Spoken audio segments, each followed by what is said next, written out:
I'm Odette Thorne, 34, and I built a $32 million empire from a single patent for synthetic skin grafting that revolutionized trauma medicine. The air in our penthouse was always kept at a crisp 68 degrees, but in that moment, standing in the hallway, I felt a chill that had nothing to do with the thermostat. I stood in my stocking feet on the imported Italian marble, clutching a thick manila envelope so tightly the edges were cutting into my palm. It was quiet, the kind of expensive silence you pay millions for in the heart of the city, except for one sound. It was Julian's voice. He was in his study, the door cracked open just 3 inches. A slice of golden light spilled out onto the floor, illuminating the dust motes dancing in the air.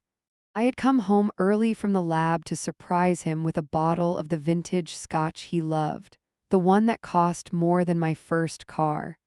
I wanted to celebrate the quarterly earnings. I wanted to tell him that we were finally secure, that we could maybe start talking about that family he claimed he wanted. Instead, I was paralyzed. "No, you don't understand," Julian whispered, his tone sharp and unfamiliar. I leaned closer, my breath hitching in my throat. This wasn't the voice he used when he whispered sweet nothings into my ear at night. This was a business voice. Cold, transactional. "The timeline has to move up," he hissed. "She's getting suspicious about the accounts. I can't stall the audit forever." My heart hammered against my ribs like a trapped bird, a frantic, irregular rhythm that made my vision blur. I looked down at the envelope in my hand. I didn't need to open it again to know what was inside. The images were burned into my retinas. My forensic accountant had handed it to me only 2 hours ago in a dimly lit coffee shop 3 towns over. He was terrified. He told me to be careful. Inside were copies of transfer deeds, patent assignments, and bank authorizations. Every single one of them bore my signature, but I hadn't signed them. Julian had. He had been practicing. I remembered finding scraps of paper with my name doodled on them months ago and thinking it was cute, romantic even. I thought he was obsessing over me. I was so stupid. He wasn't obsessing over his wife, he was perfecting a forgery. "I know the payout is contingent on the transfer," Julian said into the phone, pacing now. I saw his shadow flit across the slice of light. "The paperwork is ready. BioVantage gets the patent, you get your commission, and I get the insurance plus the buyout." BioVantage, my biggest rival. The company that cut corners, the company whose substandard grafts had caused infections in burn victims. He was selling my life's work, my legacy, the technology that I created to save lives, to the very people I had sworn to destroy in the market. "Liquidating the asset is the only clean way out," he said. I stopped breathing. Liquidating the asset. He wasn't talking about selling a stock. He wasn't talking about selling a property. He was talking about me. My stomach lurched, a violent wave of nausea rising up my throat. I pressed a hand over my mouth to stifle the gasp that threatened to escape. The man I shared a bed with, the man who held my hand at my mother's funeral, the man who toasted to my genius at every gala, was currently negotiating the price of my murder. He paused, listening to the person on the other end of the burner phone. "Sunday," Julian said decisively. "We're going to the lake house for the weekend, just the two of us. It's isolated. A boating accident is plausible. She's a terrible swimmer." Tears pricked my eyes, hot and stinging, but I refused to let them fall. He was right, I was a terrible swimmer. I had a phobia of deep water that he knew about intimately because he was the one who comforted me whenever we were near the ocean. He wasn't just planning to kill me, he was planning to use my deepest fear to do it. I looked at the documents again. He had already set up the shell companies. He had already moved the initial tranches of cash. If I died on Sunday, he would inherit everything. My patent, my company, my liquidity, and the life insurance policy he had insisted we double last month just for peace of mind. Peace of mind. The irony tasted like copper in my mouth. I wanted to burst through that door. I wanted to scream. I wanted to throw the heavy crystal vase on the hallway table at his head and watch him bleed. I wanted to ask him why. Was it just the money? Was he jealous? Did he ever love me, even for a second, or was the last 4 years just a long con? But then I looked at my hands. They were shaking, not with fear but with a sudden, terrifying clarity. If I confronted him now, I was dead. He was twice my size. We were alone in a soundproof penthouse. If I showed my hand, if I revealed that I knew about the forgery and the sale to BioVantage, he wouldn't wait until Sunday. He would liquidate the asset right here on the Italian marble and claim I slipped. I took a slow, silent step back, then another. I retreated into the shadows of the hallway, moving with the precision of a surgeon. I had built a $32 million technology by observing failures, analyzing data, and correcting errors. I was a scientist. I solved impossible problems for a living. Julian thought I was just a fragile intellectual, a woman who needed him to handle the boring business details while I played in my lab. He thought I was weak. He thought I was prey. I reached the foyer and silently opened the front door, then slammed it shut loud enough to echo through the apartment. "Honey," I called out, forcing my voice to pitch up, forcing a cheerfulness into the tone that made my skin crawl. "I'm home. You won't believe the day I've had." I heard the frantic shuffling from the study, the click of the burner phone snapping shut, the drawer sliding closed. Julian emerged a moment later, a smile plastered on his handsome face. It was the same smile I used to fall for, the dimple in his left cheek, the warmth in his eyes. It was a mask, a perfect synthetic graft over a rotting soul. "Odette," he said, walking toward me with open arms. "You're early. I missed you." He kissed me. I felt his lips on mine, warm and soft, and I didn't pull away. I didn't flinch. I let the man who planned to drown me hold me close. "I missed you too," I lied, looking up into the eyes of my executioner. "And guess what? I was thinking about your suggestion. Maybe we should go to the lake house this weekend, just the two of us." His eyes lit up. He thought he had won. He thought I was walking willingly into his trap. He had no idea that I wasn't the asset anymore. I was the liability, and I was about to become the most dangerous thing he had ever encountered. I'm Odette Thorne, 34, and I built a $32 million empire from a single patent for synthetic skin grafting that revolutionized trauma medicine. I sat on the white Baukel sofa in the living room, my legs tucked beneath me, pretending to read a medical journal that I hadn't actually absorbed a single word of in 20 minutes. My entire body was vibrating with a frequency of terror, so high it felt like a hum in my teeth. I could hear Julian in the kitchen.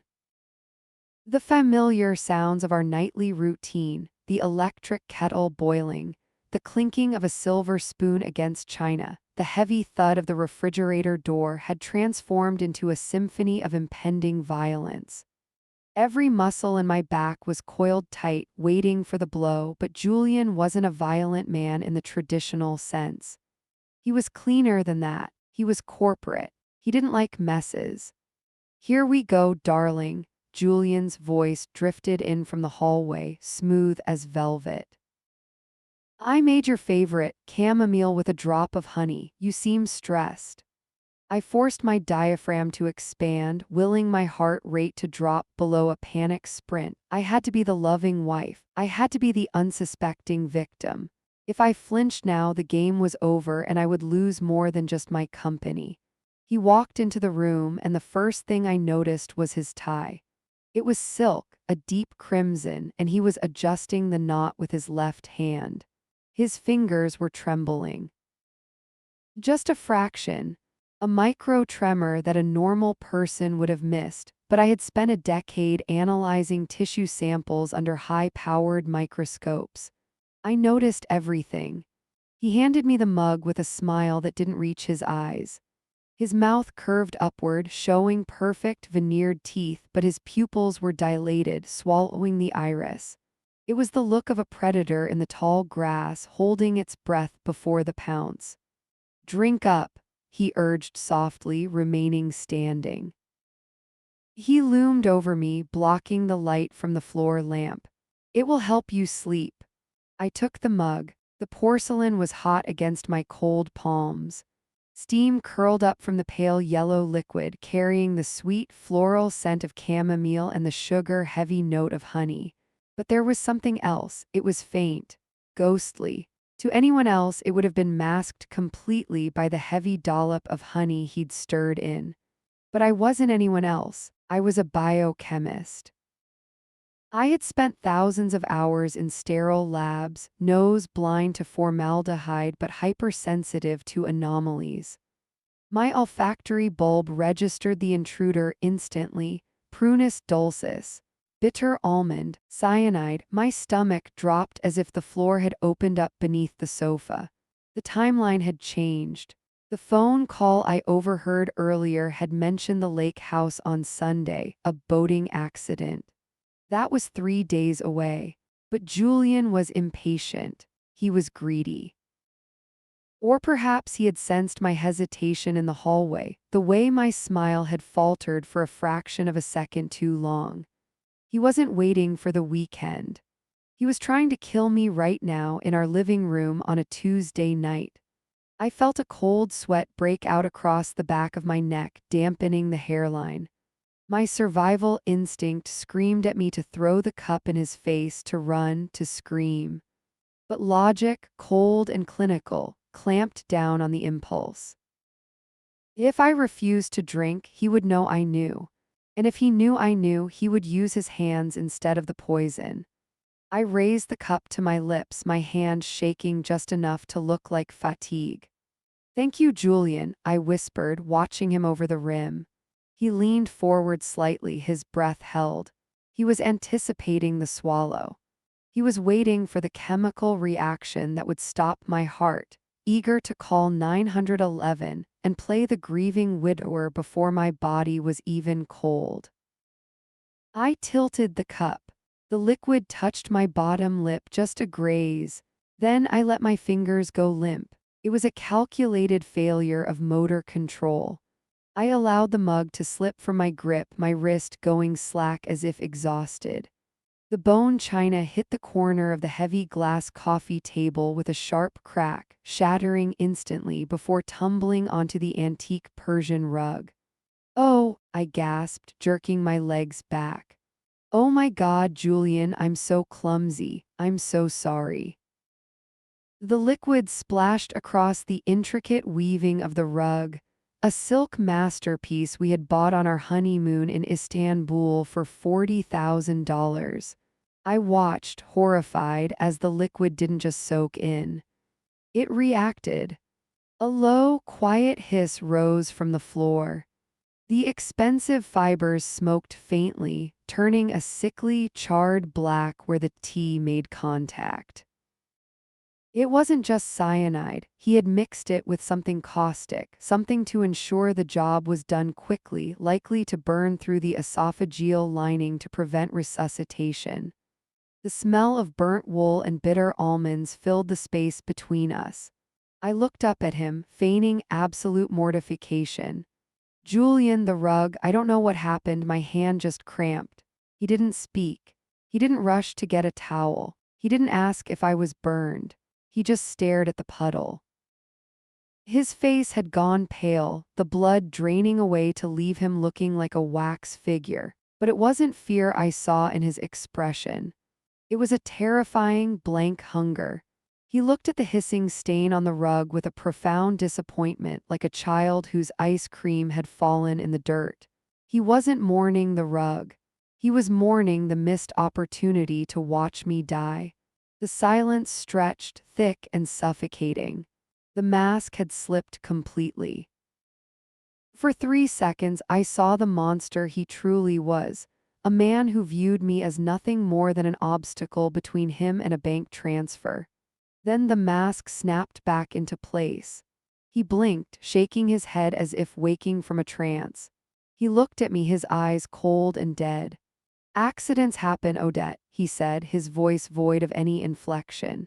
He stepped over the shattering mug, his shoe crushing a shard of porcelain into the expensive rug. He didn't offer to help me clean it up. "Go to bed. I'll handle the mess. You look tired." The way he said tired sounded like a diagnosis. It sounded like a threat. "Yes," I stammered, scrambling off the sofa and backing away, putting distance between myself and the toxic puddle. "Yes, I'm exhausted. I'll go to bed." I turned and walked toward the bedroom, feeling his eyes drilling into my spine. I knew then, with absolute certainty, that I wouldn't be sleeping tonight. I locked the bedroom door, my hands trembling violently now that I was out of his sight. He had tried to poison me. The lake house wasn't just a plan B anymore, it was the inevitable deadline. He had missed his shot tonight, which meant he would be desperate by Sunday. I slid down the door, hugging my knees to my chest. He thought I was trapped. He thought I was just a clumsy, tired wife retreating to her bed. He was wrong. I wasn't retreating. I was going to my lab. If Julian wanted to play with chemistry, he was about to learn that he was out of his depth. He had a burner phone and a bottle of poison. I had a master's degree in biochemistry and access to compounds that didn't just hiss, they obliterated. I wiped the tears from my face and stood up. The fear was still there, but it was hardening into something else, something jagged and cruel. I pulled my phone from my pocket and dialed my forensic accountant. "Don't talk," I whispered when he answered. "Just listen, initiate the protocol, and get me everything you have on BioVantage's safety violations. I don't just want to survive, David, I want to burn them all down." I looked at the bedroom door handle, watching it slowly turn as Julian tested the lock from the other side. Let him try. Sunday was coming and I had a trap to set. I'm Odette Thorne, 34, and I decided that saving my life wasn't enough. I had to meticulously dismantle the man who thought he could murder me for my legacy. Most women in my position would have driven straight to the police station with the cyanide-soaked rug samples, but I couldn't afford that luxury.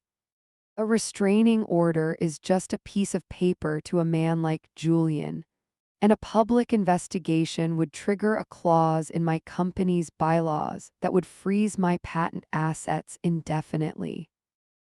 If I went to the cops, the stock would tank, the board would panic, and I would lose control of the synthetic skin technology I had spent my entire adult life perfecting.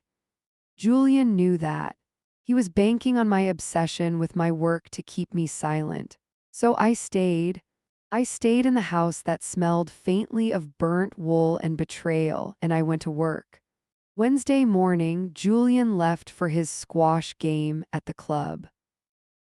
As soon as the garage door rumbled shut, shaking the floorboards beneath my feet, I sprinted to my home office. My hands weren't shaking anymore. The terror from the night before had calcified into a cold, hard resolve. I grabbed my toolkit, precision screwdrivers, a soldering iron, and 3 high-definition pinhole cameras I used for monitoring overnight culture growth in the lab. I moved to the master bedroom. My heart was beating a frantic rhythm against my ribs, a hummingbird trapped in a cage, but my hands remained steady. I dragged the step ladder to the vanity mirror. I unscrewed the brass fixture of the sconce light, the metal cool and heavy in my palm. I wired the camera directly into the power supply, hiding the lens in the intricate filigree of the metalwork. It was invisible. I did the same in the study, positioning the lens to capture his desk. Then came the hard part. That evening, Julian came home whistling. He poured himself a scotch no tea tonight and headed for the shower. The moment I heard the water pipes groan and the spray hit the tiles, I slipped into the study. His laptop was sitting on the mahogany desk, closed. I opened it, locked, of course. But I didn't need his password to mirror the drive. I just needed a bootable USB and 10 minutes. I jammed the drive into the port and hit the sequence keys. The screen flickered, blue code scrolling rapidly down the black background. I stared at the progress bar. 20%, 30%. The sound of the shower was a steady roar down the hall. My ears strained against the silence of the house, listening for the squeak of the faucet turning off. Sweat trickled down my spine, cold and prickly. 65%. Come on, I whispered, my throat tight. Come on. The water stopped. My stomach lurched into my throat. 85%. I heard the glass door of the shower slide open, the heavy thud of his wet feet on the bath mat. He would be drying off now, reaching for a towel, wrapping it around his waist. 98%, 99%. Odette? His voice called out from the bathroom, muffled but close. Complete. I yanked the drive out, slammed the laptop lid shut, and sprinted silently out of the room just as the bathroom door handle turned.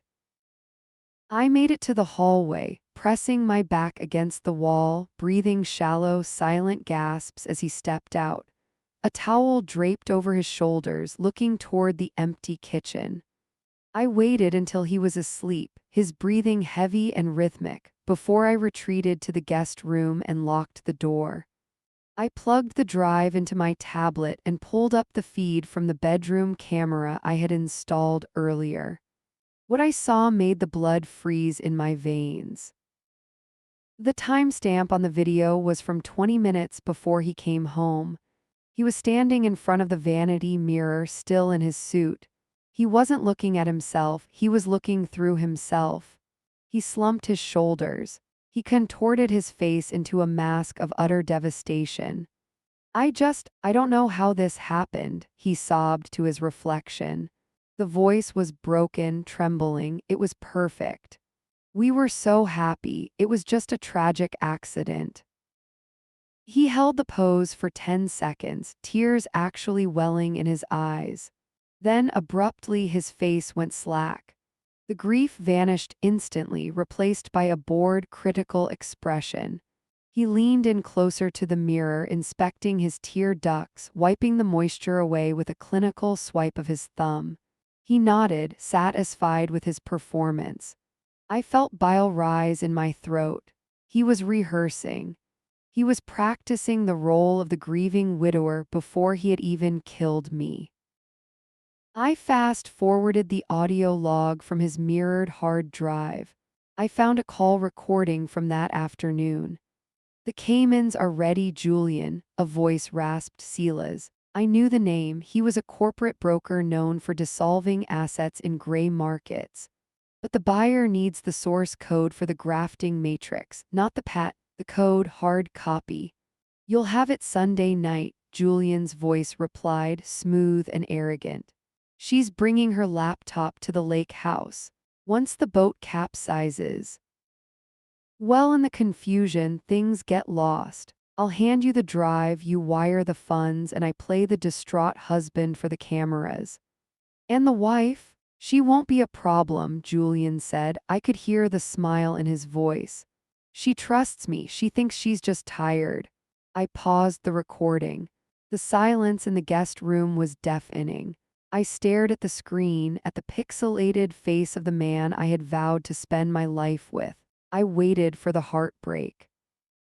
I waited for the crushing weight of grief to collapse my lungs, but it didn't come. Instead, I felt a strange, icy calm settle over me. It was the same feeling I got in the lab when a complex equation finally balanced. The variables were clear now. The hypothesis was proven. Julian wasn't my husband. He was a pathogen, an invasive organism threatening the host. And I was the cure. I closed the laptop. My love for him didn't just die in that dark room. It was excised, cut out with the precision of a scalpel. I wasn't a victim anymore. I was a scientist looking at a problem that needed to be neutralized. He wanted a boating accident on Sunday? Fine. I would give him a weekend he would never forget. I spent the entire afternoon preparing a roast chicken with lemon and rosemary, the domesticity of the act feeling like a grotesque costume I was forced to wear. The house smelled warm and inviting, a sharp contrast to the cold, metallic dread pooling in my stomach. I set the table with the good china, the porcelain clicking softly against the placemats, calculating every angle of the performance I was about to deliver. When Julian walked into the dining room, he paused, surprised by the effort. "Odette," he said, loosening his tie, his eyes scanning the room with that new, critical sharpness I had learned to recognize. "This looks. Elaborate. Are we celebrating?" "Not celebrating," I said, forcing my voice to tremble just slightly. "I just wanted things to be nice. I've been feeling so strange lately." I watched him sit down, the fabric of his suit rustling as he made himself comfortable at the head of the table. He picked up his fork, but he didn't eat. He was watching me. "Strange how?" he asked, his voice dripping with that faux concern that made my skin crawl. "Foggy," I lied, pressing a hand to my temple. "Dizzy. Like I can't trust my own balance anymore." "You were right, Julian. I think I've been working too hard. I think it's affecting my judgment." I saw the corner of his mouth twitch. It was a micro-expression of victory. He thought the poison was working, or at least that the psychological warfare was breaking me down. "I've been worried about you," he said softly, reaching across the table to cover my hand with his. His skin felt dry and cool, like parchment paper. I fought the urge to recoil, to stab his hand with my steak knife. Instead, I turned my palm up and squeezed his fingers, playing the part of the grateful, dependent wife. "I've been thinking about the patent," I said, dropping the bait. "With the shareholders meeting coming up and me feeling like this, I'm terrified I might make a mistake. A clerical error could cost us millions." I took a shaky breath, looking down at my plate. "I want to transfer the final administrative controls to you. Just for safekeeping until I'm better." The silence that followed was heavy, charged with a sudden electric current. I looked up through my lashes and saw it. His pupils had dilated so wide they nearly swallowed his irises. It was pure, unadulterated greed. He looked like a shark smelling blood in the water. He squeezed my hand tighter, almost painfully. "Odette, are you sure?" he asked, though he was already leaning forward, his body language betraying his eagerness. "That's a significant responsibility. The encryption on the source code is complex." "I know," I whispered. "That's why I need your help. It's not a digital password, Julian. You know I don't trust servers. The master key is physical. It's locked in the biometric vault in the lake house basement." He nodded slowly, processing this. "The vault, of course. It requires a specific chemical sequence to unlock," I explained, fabricating the lie with the ease of a seasoned con artist. "A volatile compound mixture that the sensors have to detect in the air before the mag locks disengage. If you get the mixture wrong, the system locks down permanently. But I can write down the formula for you. I can give you the reagents." I was handing him the murder weapon, telling him exactly how to load it, and he had no idea he was pointing it at his own head. "That sounds sensible," he said, his voice breathless. He poured himself a glass of the 1996 Bordeaux he had been saving for a special occasion. He didn't offer me any. He knew I didn't drink when I was sick. "We can go up to the lake on Sunday. You can show me how to mix it, and I'll take the burden off your shoulders. I'll keep the legacy safe, Odette, I promise. I watched him swirl the dark red liquid in the glass. He was celebrating. He was already spending the money. He believed he had won. To your health, he said, raising the glass, his eyes gleaming with a mockery I was never supposed to see. And to a fresh start. To us, I replied quietly. I picked up my water glass. My hand was perfectly steady now. The fear was gone, replaced by a cold, clinical detachment. I watched him drink the wine, swallowing his victory, unaware that I was watching a dead man walking. He thought he was taking the keys to the kingdom. In reality, I had just invited him into a gas chamber. Sunday, I said, taking a sip of water. We'll settle everything on Sunday. I smiled at him across the candlelight, and for the first time in weeks, the smile reached my eyes. I wasn't smiling because I was happy. I was smiling because I knew exactly how this experiment was going to end. I'm Odette, a 34-year-old biochemical engineer, and I just turned my life's work into a federal indictment waiting to happen. For the next 48 hours, I didn't sleep. Julian thought I was upstairs in the master bedroom, incapacitated by the symptoms he believed he was inducing with his slow drip poison. I had left a loop of coughing and restless movement playing on the audio monitor to keep him satisfied. In reality, I was locked inside my private server room in the basement, the one sterile sanctuary in the house where he didn't have biometric clearance. The room was freezing, kept at a constant 60 degrees to protect the servers, but I was sweating. My fingers flew across the mechanical keyboard, the rhythmic clacking the only sound in the dead silence. I wasn't just coding, I was performing surgery on my own creation. The $32 million patent was based on a predictive neural algorithm. It was elegant, it was revolutionary, and I was stripping it down to its bones to build a bomb. I took the core architecture and injected a digital poison pill. To the naked eye, even to a skilled programmer, the file looked identical to the genuine source code. The file size was the same down to the byte. The encryption headers were perfect.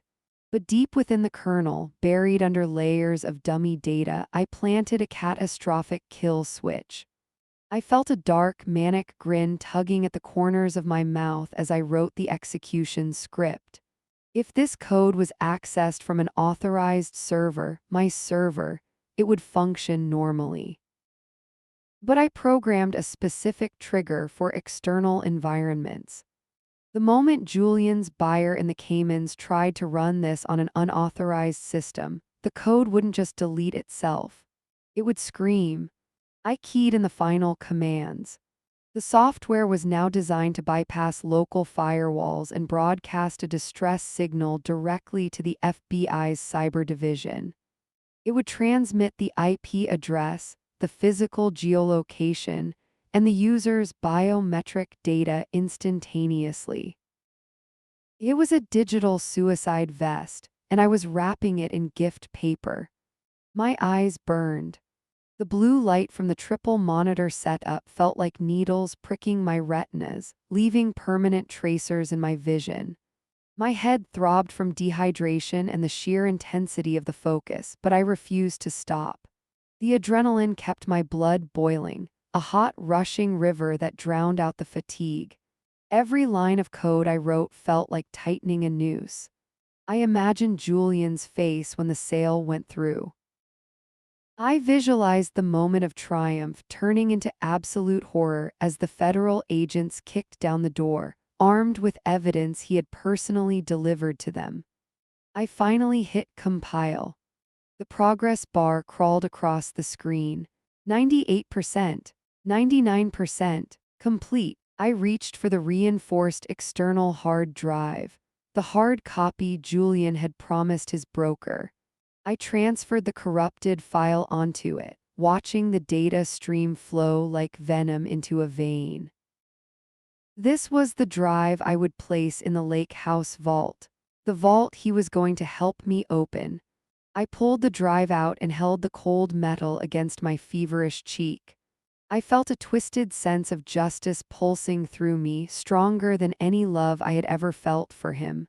The woman who cried over a broken marriage in the guest room was dead. She had been weak. She had been trusting. I wasn't a wife anymore. I wasn't a victim. I was the architect of his ruin. I'm Odette, 34, and tonight I am wearing a gown the exact shade of dried blood while I wait for my husband to finalize my murder. The ballroom of the Pier Hotel smelled like $50 lilies and old money. The air was so thick with perfume and betrayal that I had to remind my lungs to expand. I stood under the crushing weight of a crystal chandelier, clutching a flute of champagne I had no intention of drinking. The bubbles rose in the glass like tiny, trapped screams. Julian stood next to me, radiating the kind of electric charisma that usually signaled a predator on the hunt. He was wearing the midnight blue tuxedo I had bought him for our 5th anniversary, the silk lapels catching the strobe of the photographer's flashes. He looked perfect. He looked like the devoted husband of a fragile, failing wife. "Smile, darling," he murmured, his voice low and intimate against my ear. "The board is watching." I forced the corners of my mouth up. My facial muscles trembled with the effort. It felt like my skin was made of plaster, ready to crack and expose the raw, screaming nerve endings underneath. "I'm trying," I whispered back, leaning into him just enough to sell the lie of my dependency. "The lights are so bright, Julian, my head is pounding." He didn't pull away. Instead, he slid his hand down my spine, resting it heavily on the small of my back. The heat of his palm burned through the silk of my dress. It was a branding iron. My stomach lurched, a violent, physical rejection of his touch that nearly sent me to my knees. I remembered the metallic taste of the tea he had served me 3 days ago. I remembered the cramps that had doubled me over on the bathroom floor while he stood outside the door and asked if I needed water. He was killing me by inches, and tonight he was parading the corpse. "Stay with me," he said, his fingers digging into my waist with possessive cruelty. "I have a surprise for you later. A real solution to all our problems." I felt a chill sweep through my marrow, colder than the air conditioning blasting from the vents. A surprise. I knew exactly what his surprises looked like now. They looked like tampered brakes. They looked like gas leaks. They looked like accidents waiting to happen at a secluded lake house. "I can't wait," I breathed, my voice hollow. I looked down, avoiding the predatory gleam in his eyes, and my gaze landed on his left wrist. He was wearing his smartwatch, the face turned inward, away from the prying eyes of the press. It vibrated. The buzz was faint, a mosquito hum against the swelling orchestral music, but I felt it reverberate through his arm and into my side. Julian didn't check it immediately. He waited, taking a sip of his scotch, playing the part of the relaxed socialite. But I saw the tension in his jaw. I saw the way his pulse hammered against the collar of his shirt. He casually brought his hand up to adjust his cufflinks. I held my breath. I angled my head just slightly, peering through the curtain of my lashes.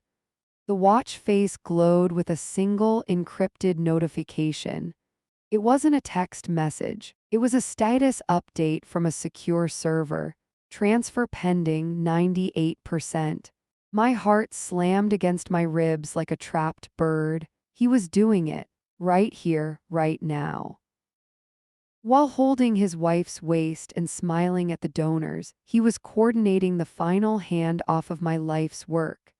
He was selling the patent to the buyers in the Caymans. He tapped the screen twice. Authorize. The word flashed green, then vanished. He had just pulled the trigger. He had just sent the corrupted files, the ones I had spent 48 sleepless hours weaponizing, straight into the hands of international criminals. Julian lowered his hand and let out a long, satisfied exhale.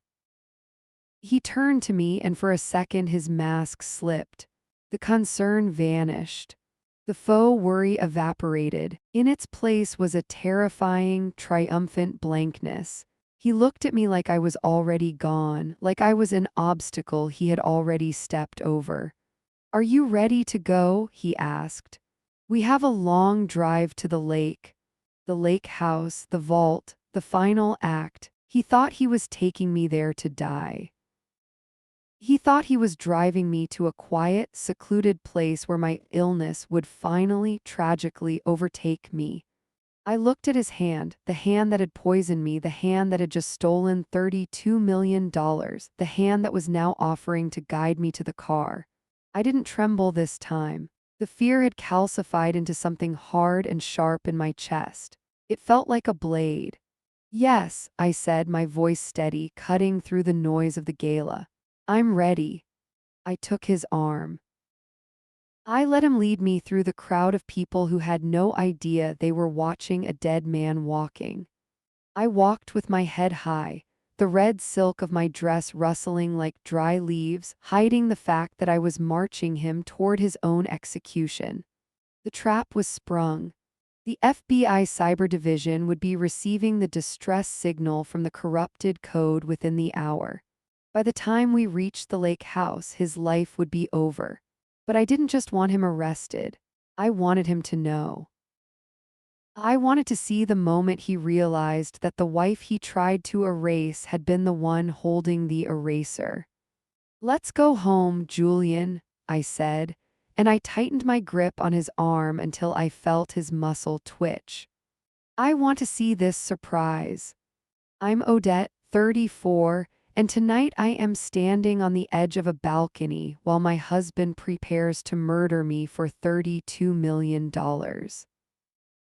The gravel of the driveway crunched beneath the tires of the Mercedes, a sound that sounded like bones snapping in the heavy silence of the night.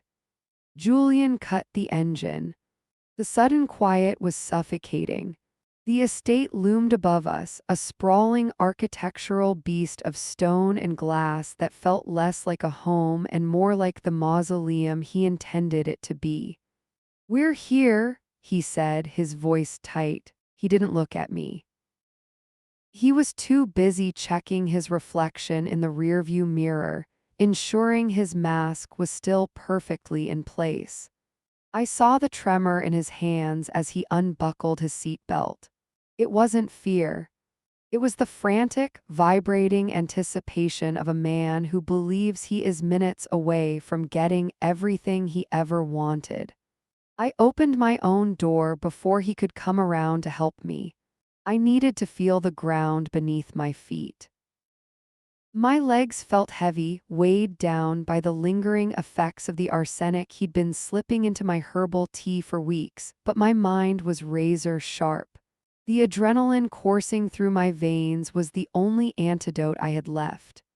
"Let's go inside," he said, appearing at my elbow, his grip instant and bruising. "You look pale, Odette. You need fresh air." "I'm fine," I lied, letting him pull me toward the massive oak front doors. "Just tired." "I know," he soothed, but his eyes were darting toward the sprawling terrace on the second floor. "I have something to show you first. The lunar eclipse is starting. It's supposed to be magnificent." There was no eclipse tonight. I knew that. He knew that. But he needed a reason to get me to the railing. He needed a reason to get me to the edge where an accidental fall would look tragic but plausible. A dizzy, sickly wife. A low railing. A slip in the dark.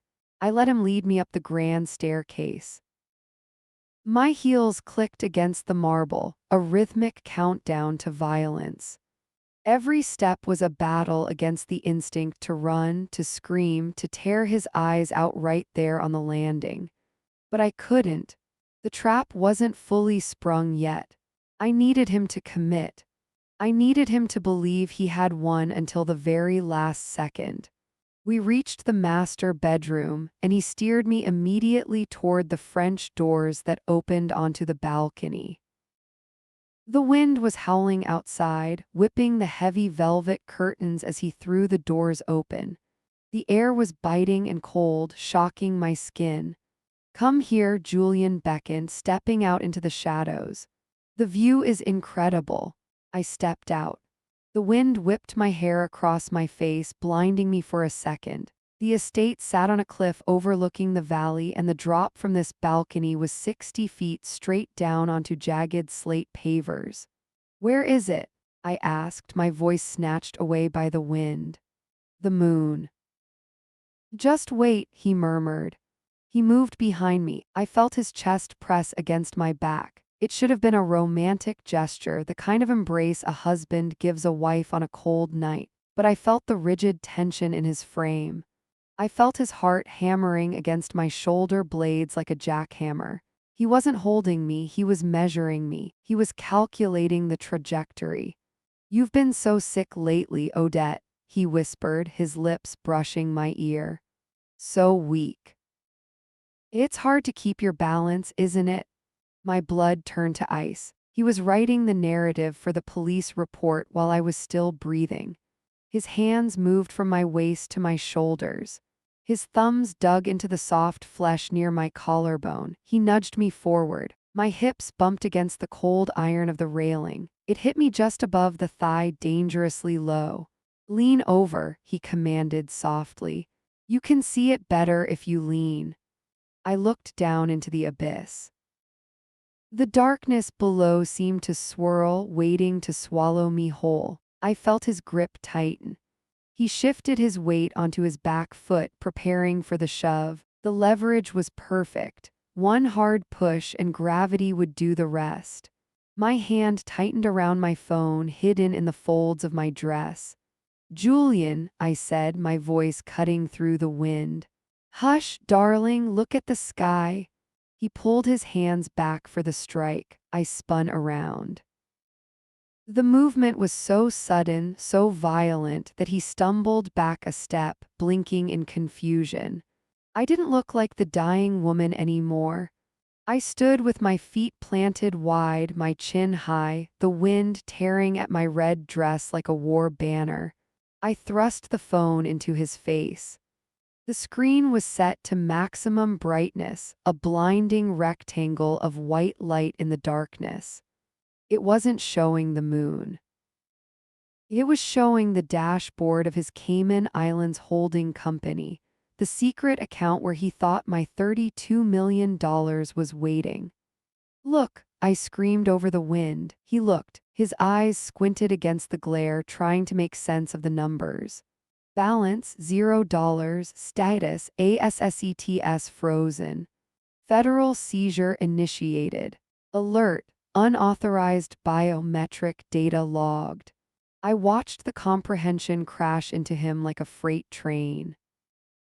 I watched the color drain from his face, leaving him grayer than the stone beneath our feet. He stared at the zeros. He stared at the red flashing warning that indicated the FBI was currently raiding the servers he had just accessed. "The code you sold?" I said, my voice steady, my eyes locked on his. "It was a Trojan horse, Julian. It didn't just call the feds. It gave me root access to everything you tried to hide. I drained it, all of it. The patent money, your private accounts, your offshore stash. It's gone. You're not a millionaire, you're destitute." His face morphed. The handsome, concerned mask disintegrated and something reptilian slithered out from underneath.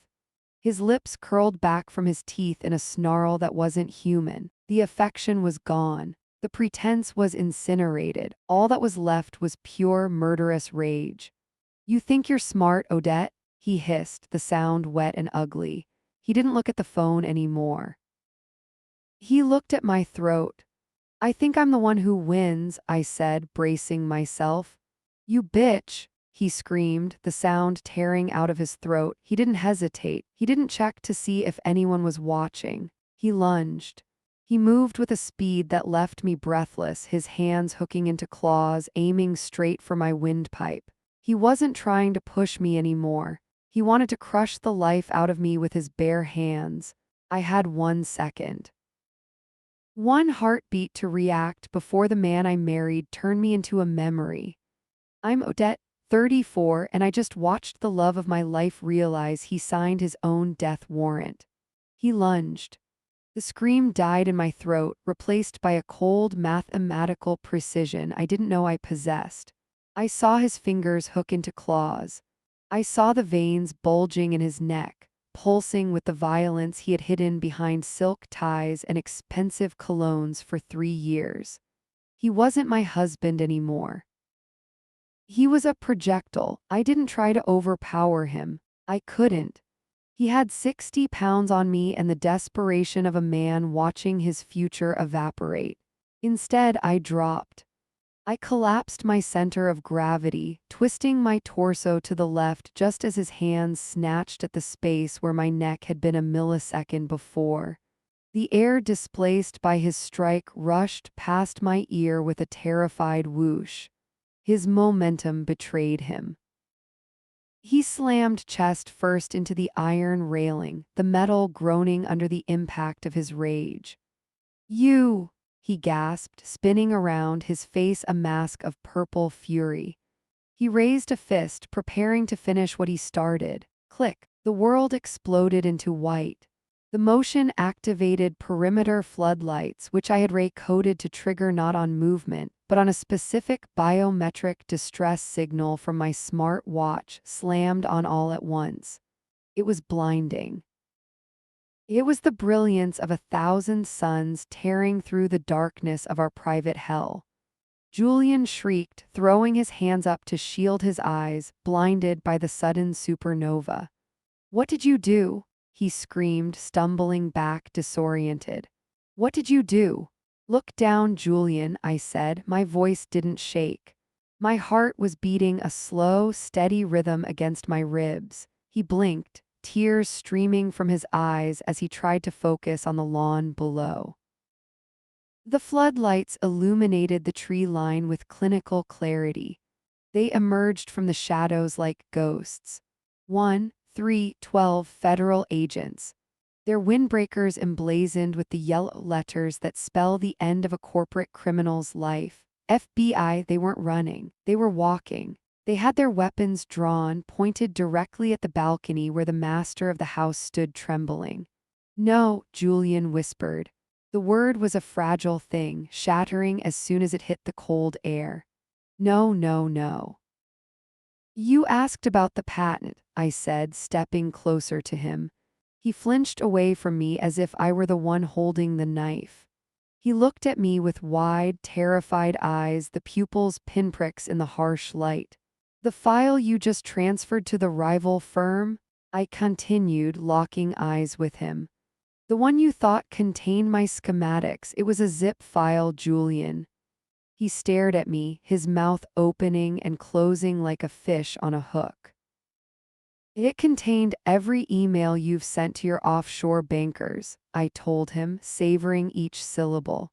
"It contained the GPS logs from the night you tampered with my car brakes, and it contained the full, unredacted purchase order for the arsenic you've been buying on the dark web."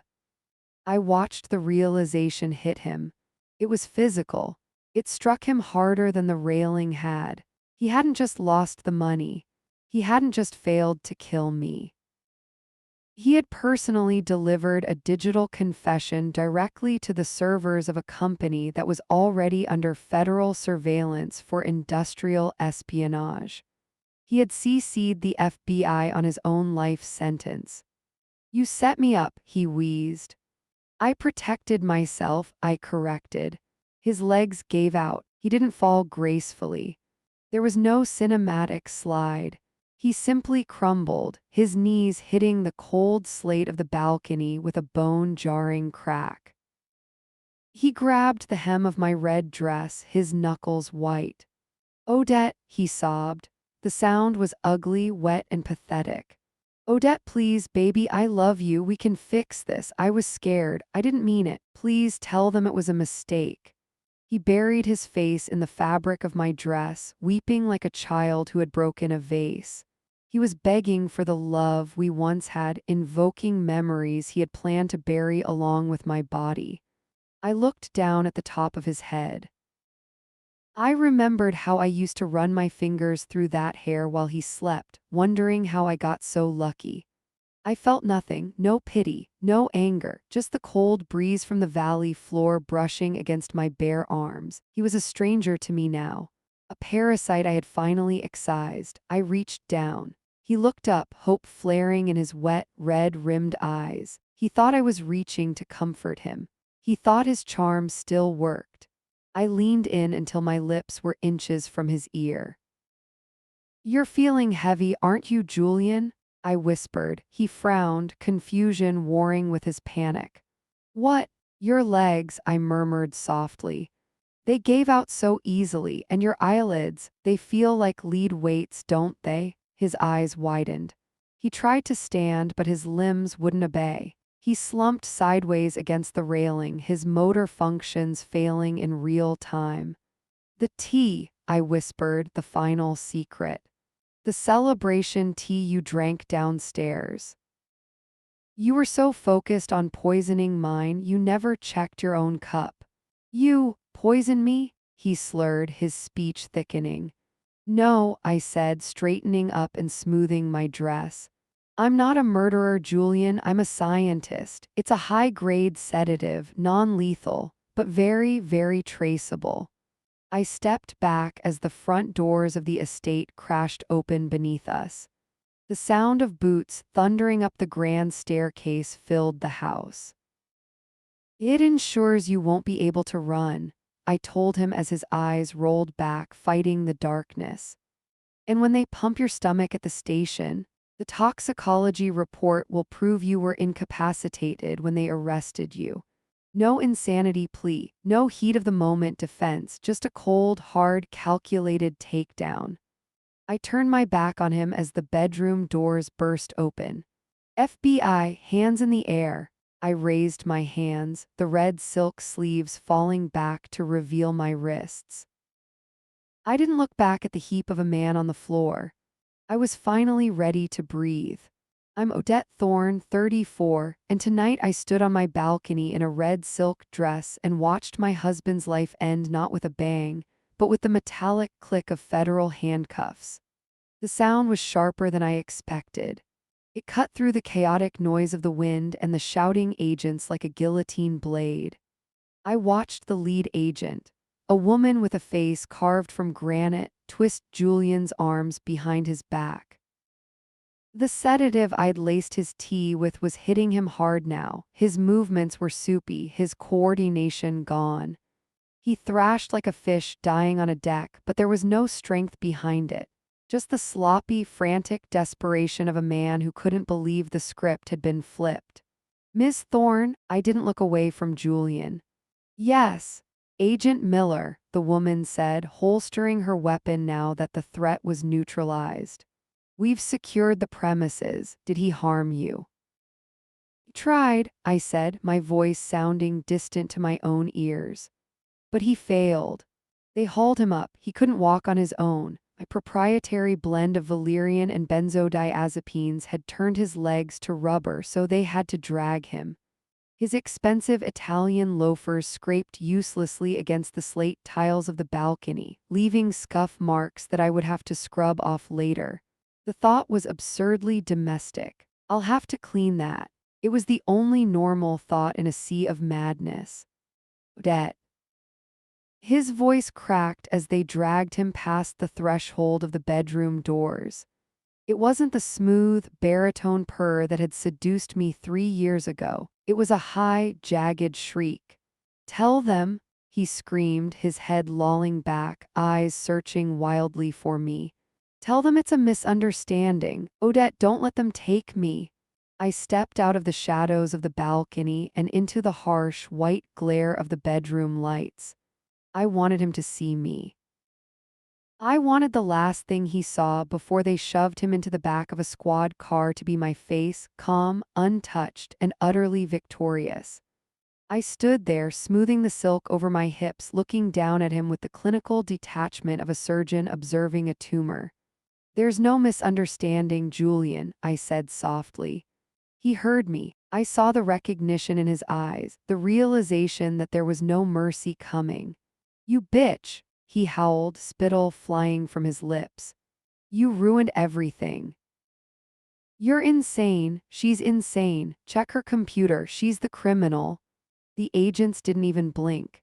They were used to the frantic lies of guilty men. They tightened their grip on his biceps and marched him out into the hallway. I followed. I had to see it through to the end. I walked behind the procession, my bare feet silent on the hardwood floors of the house we had bought together. The house where we had hosted dinner parties. The house where he had mixed my drinks with arsenic and smiled as I sipped. Every corner of this place was tainted with his performance. We reached the grand foyer. The front doors were wide open, letting the night air swirl in, carrying the scent of rain and exhaust fumes. The driveway, usually so quiet and private, was a carnival of red and blue flashing lights. They pushed him toward the lead cruiser. He tried to dig his heels in one last time. "Odette!" He screamed again, a raw, ugly sound that echoed off the trees. "I love you, I did this for us, please." I stopped on the top step of the porch. The wind whipped my hair across my face, but I didn't brush it away. I just watched, I felt. Nothing, I waited for the grief. I waited for the heartbreak of watching my husband being taken away to prison. But the man screaming my name wasn't my husband. My husband was a fiction. My husband was a character played by a con artist who had overstayed his welcome. The creature being stuffed into the back of that car was just a parasite I had finally excised. The door slammed shut. The sound was final. It was the period at the end of a very long, very painful sentence. I took a deep breath, filling my lungs with cold air. It tasted like freedom. My phone buzzed in my hand. I looked down. It was a news alert. Breaking: CEO of Omni Corp arrested in massive industrial espionage sting. I swiped the notification open. The live feed showed a different scene, miles away in the city. Another man, older, wealthier, but just as arrogant as Julian, was being led out of a glass skyscraper in handcuffs. The rival CEO. The man Julian had sold me out to. The code Julian had stolen, the poisoned zip file, had done exactly what I designed it to do. As soon as the rival firm's servers had attempted to compile my patent data, the Trojan horse had executed. It hadn't just alerted the FBI to Julian's location. It had decrypted OmniCorp's internal communications and broadcast their illegal purchase of stolen IP directly to the Securities and Exchange Commission. They had tried to swallow my life's work whole. Instead, they had swallowed a grenade. "Ms. Thorne," Agent Miller was standing at the bottom of the steps looking up at me. "We'll need a statement, and we need to get you checked out by a medic." I looked at the phone screen one last time. The scrolling ticker at the bottom of the news feed caught my eye.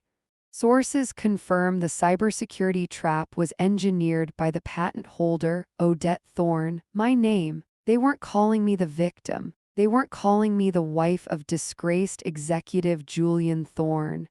They were calling me the architect. "I'm fine, Agent," I said, lowering the phone. "I don't need a medic." "You've been through a lot of trauma tonight," she insisted gently. I looked at the cruiser where Julian's silhouette was thrashing against the window. Then I looked out at the dark horizon where the city lights glowed faintly. My patent was safe. My bank accounts were secure. My life was my own again. The fear that had lived in my chest for months, the constant, gnawing anxiety that I was being watched, that I was being hunted, it was gone. It had evaporated the moment I heard those cuffs click. "I haven't been through trauma," I said, meeting the agent's eyes with a small, cold smile. "I've been through a debugging process."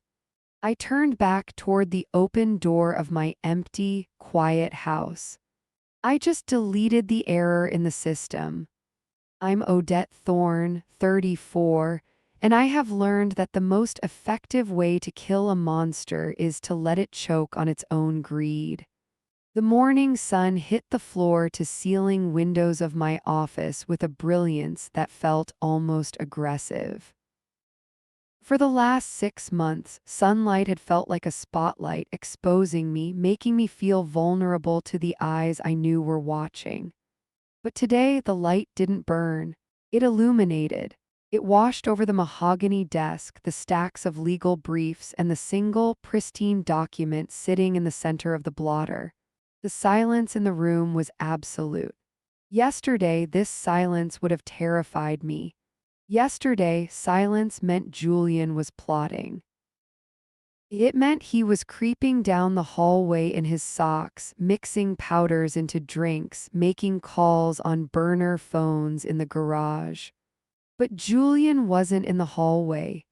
Julian was in a holding cell at the Federal Detention Center downtown, likely wearing an orange jumpsuit that clashed horribly with his complexion. I picked up the pen. It wasn't just any pen. It was the heavy, weighted stylus I had modified myself, the same instrument I used to draft the initial molecular structure for the synthetic skin graft that was now worth $32 million. The metal was cool against my fingertips, grounding me. It was a tool of creation. Today I was using it for destruction. I looked down at the signature line. Julian Thorne. His signature was already there, forged by his power of attorney, which I had legally triggered the moment his assets were frozen by the SEC at midnight. He didn't know it yet, but he had lost more than his freedom last night. He had lost his claim to me. I pressed the nib to the paper. The ink flowed black and permanent. Odette Thorne, I didn't tremble. My hand didn't shake. The loop of the O was perfect, a closed circle. I set the pen down, the click echoing in the empty room like a gavel strike. It was done. I swiveled my chair around to face the window. My reflection hung there, superimposed over the sprawling view of the city's skyline. I studied the woman in the glass. She looked sharper than I remembered. The softness around her eyes was gone, replaced by a steely clarity. She looked older, yes, but not in a way that suggested age. She looked like a weapon that had finally been fired and was now cooling in the chamber. I wasn't just a scientist anymore. I wasn't just the brilliant mind behind the pat. I was a survivor, and survivors have a very different kind of hunger than victims. My phone buzzed on the desk behind me. I let it buzz 3 times before I turned back. I didn't jump for anyone now. I picked it up. It was my lawyer, Sarah. Odette, her voice was breathless, tight with adrenaline. Have you seen the markets? I haven't looked, I said, my voice steady. I've been busy cleaning up the last of the trash. Omnicorp stock is in freefall, Sarah said, the awe palpable in her tone. It's down 40% since the news broke about the CEO's arrest. The board is in a panic. They're calling for a suspension of trading. I leaned back in my leather chair, a small, cold smile touching my lips. Let them panic. Odette, you don't understand, she continued. They want to settle. They want to distance themselves from the espionage charges. They're offering to buy the patent outright at a premium just to make the lawsuit go away. They're talking $50 million. I closed my eyes and took a deep breath. $50 million. It was a number that would have made the old Odette faint. It was enough to fund 3 lifetimes of research. It was enough to disappear to an island and never look at a microscope again. But I didn't want to disappear. No, I said softly. What? Sarah sounded confused. Odette, that's nearly double the valuation. I don't want their money, Sarah, I said, opening my eyes. I want their infrastructure. There was a long pause on the other end of the line. You want the company. I want the division that tried to steal from me, I clarified, my mind racing, connecting dots I hadn't dared to consider until this moment. I want their labs. I want their distribution network. I want the manufacturing plants they were going to use to produce my skin grafts without my permission. Tell the board I'll drop the civil suit if they hand over the biotech division. Lock, stock, and barrel. That's hostile, Sarah whispered. It's not hostile, I corrected her, picking up the divorce papers and sliding them into a manila envelope. It's justice. They tried to steal my work. Now my work is going to swallow them whole. I hung up before she could argue. I stood up and walked out of the office, my heels clicking rhythmically on the hardwood. I moved through the house, my house. I walked past the kitchen where I had almost died. I walked past the living room where Julian had charmed my parents, my friends, and me. I stopped at the bottom of the grand staircase. A cleaning crew was already there, scrubbing the scuff marks off the foyer tiles where Julian had been dragged out. The smell of bleach was strong, chemical, and clean. It burned the inside of my nose in a satisfying way. It smelled like a laboratory. It smelled like a fresh start. One of the cleaners, a young woman, looked up at me. She hesitated, holding a rag. Miss Thorne, is this okay? I looked at the spot. The black rubber mark from Julian's shoe was gone. The tile gleamed. It's perfect, I said. I walked to the front door and opened it. The air outside was crisp, carrying the scent of rain from the night before. The driveway was empty. No police cars, no ambulances, just my car sitting there waiting. I wasn't afraid to start the engine anymore. I wasn't afraid to drink my tea. I wasn't afraid to sleep. I had spent 3 years building a life with a man who saw me as a paycheck. He saw my intellect as a commodity to be harvested. He thought he could extract the gold and discard the mine. He forgot that mines are deep, dark places, and if you dig too greedily, you might just bring the mountain down on your head. I touched the envelope in my hand. My empire isn't just built on science anymore. It's built on the wreckage of those who underestimated me. Julian was gone. OmniCorp was crumbling, and I was just getting started. I stepped out onto the porch, the wind catching the hem of my blazer. I didn't look back at the empty house. I looked forward, toward the city, toward the labs, toward the future I was going to carve out with my own 2 hands. The error was deleted. The system was rebooting. And this time, I was the only one with the admin codes.